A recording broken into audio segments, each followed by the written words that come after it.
Imagine it's the year 2000. Gladiator is at the box office, every kid is on a scooter, the PS2 is hyped up and will soon dominate households. And the Game Boy is in full force with Pokemon Mania reaching its peak. You go to your local game shop and see this. Metal Gear Solid for the Game Boy Color. That's impossible. They made Metal Gear Solid for the Game Boy? How can you even fit it into that tiny thing? That's what I asked myself when I saw it. Metal Gear Solid for the PS1 blew the games industry wide open with its innovative fourth wall breaking experience, with fully 3D modeled cutscenes and talented voice cast that felt like a Hollywood movie. So any fan of it would be interested in this. Metal Gear Solid for the Game Boy, also known as Metal Gear Solid Ghost Babel, didn't recreate the PS1 version. It instead had its own new and original story, where Special Ops soldier, codenamed Solid Snake, would infiltrate the fortress of Gallowade and stop the nuclear walking battle tank Metal Gear. From here on, we will call this game Ghost Babel, so not to get confused. Seeing as it has an original story, Ghost Babel has its own levels, characters, and bosses made specifically for the Game Boy, so it's not a part of the PS1. The story is very well done, great characters and its spy style cliches with twists and turns, so I won't spoil it for you.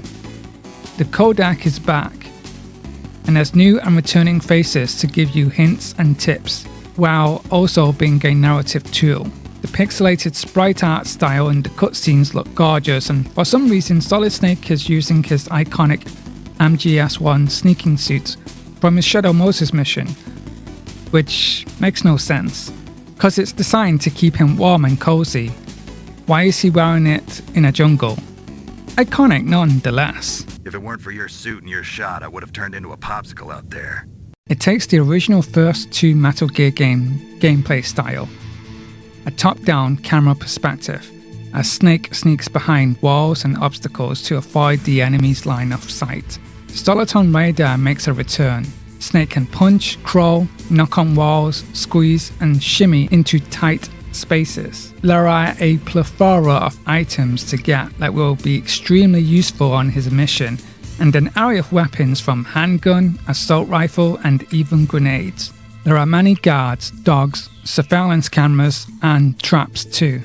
Standard stuff for the Metal Gear series. Kojima's MGS games had you sneak around and bypass obstacles in small areas to then get a cool cinematic cutscene as a reward, with the occasional boss fight. It has little chopped up gameplay segments until it gives you a cutscene, and then on to the next gameplay area, and so on.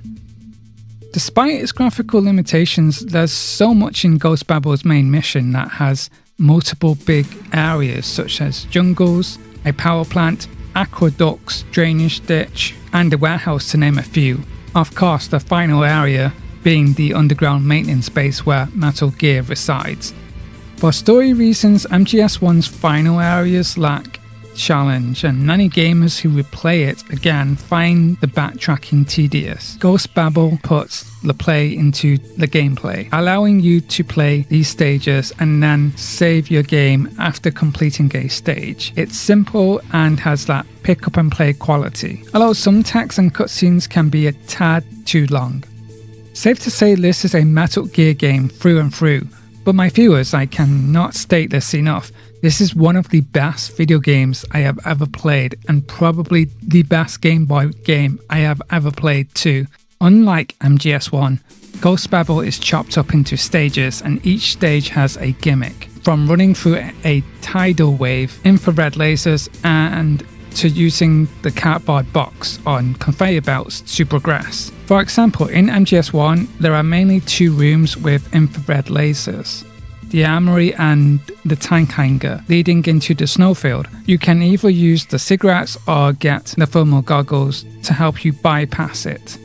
And after that, it pretty much no longer becomes an obstacle. Well, in Ghost Babel, there are many sections of the map using infrared lasers, and also a boss confrontation too. The gas mask is an item that is used to help mitigate the loss of the O2 gauge. In MGS1, you'll need it for parts of the game, but as mentioned, Ghost Babel has more areas where you need to use the gas mask. The C4 explosives can be used on bosses and enemies, but are ultimately only needed to blow up a few walls, while Ghost Babel goes beyond that, where you'll need to use C4 to blow up a wall to free a prisoner from his cell, and also to blow up a whole power plant facility by hitting its weak points in its infrastructure, leading to a great mad dash running sequence. Heck, there's a moment where the power goes out and you need to use your night vision goggles. Kojima's games are like little nuggets of great gameplay, while Shinta Nojiri created a more robust Metal Gear game in Ghost Babel.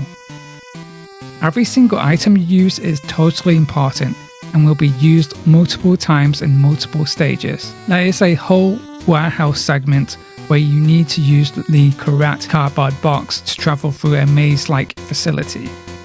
In MGS2, there's also a warehouse that can be used as a fast travel point to other areas on the big shell. This is just being only 2 floors and the helipad roof. But the one in Ghost Babel is literally a fortress where you need to remember each coloured waypoint on the conveyor belt and use the correct corresponding coloured box to travel to your destination. It in itself is a bit of a puzzle and requires memory. I actually had to write down a guide for this part, and here is the real shocker. Not only is there bonus VR missions when you complete the game, you unlock more bonus missions, including where Snake has a bomb inside his body. Sounds familiar. Having said all that, Ghost Babel does lack that Kojima charm, and there's no fourth wall breaking moment and cool mind-blowing tricks. Kojima just knows how to immerse a player into the worlds and stories he creates. I do think though that Nojiri would have been the best successor to Kojima if Kojima stopped making MGS after MGS2. Can you imagine Nojiri directing MGS 3 or 4? It would have been a totally different experience, but alas, Kojima was bound by destiny and fan demand to finish the franchise he started.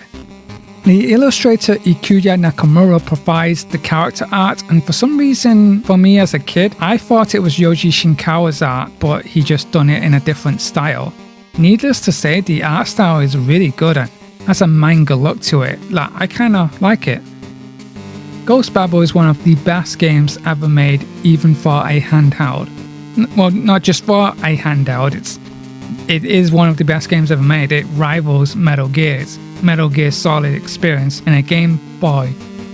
So it's pretty cool. It just lacks that Kojima flair, and some fans may talk about that and that can be a certain discourse in itself.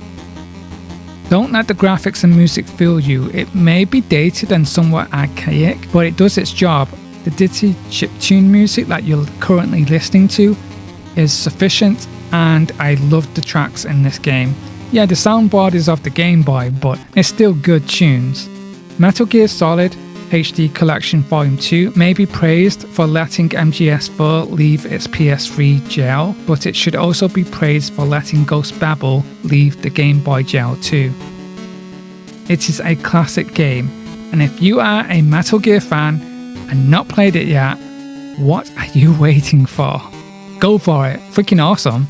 You have VR missions, and when you complete the game you unlock bonus missions.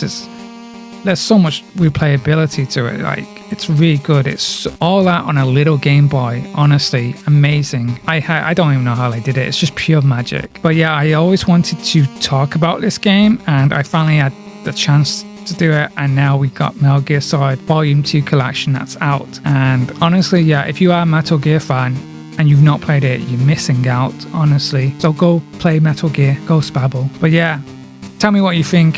Have you played it? What did you think of it?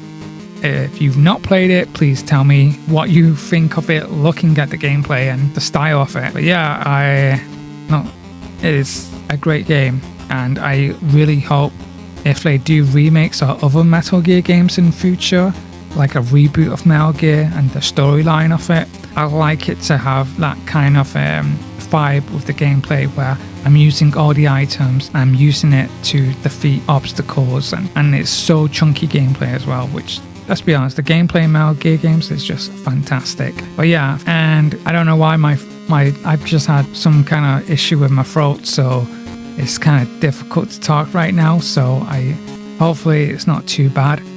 But yeah, thank you for watching and take care.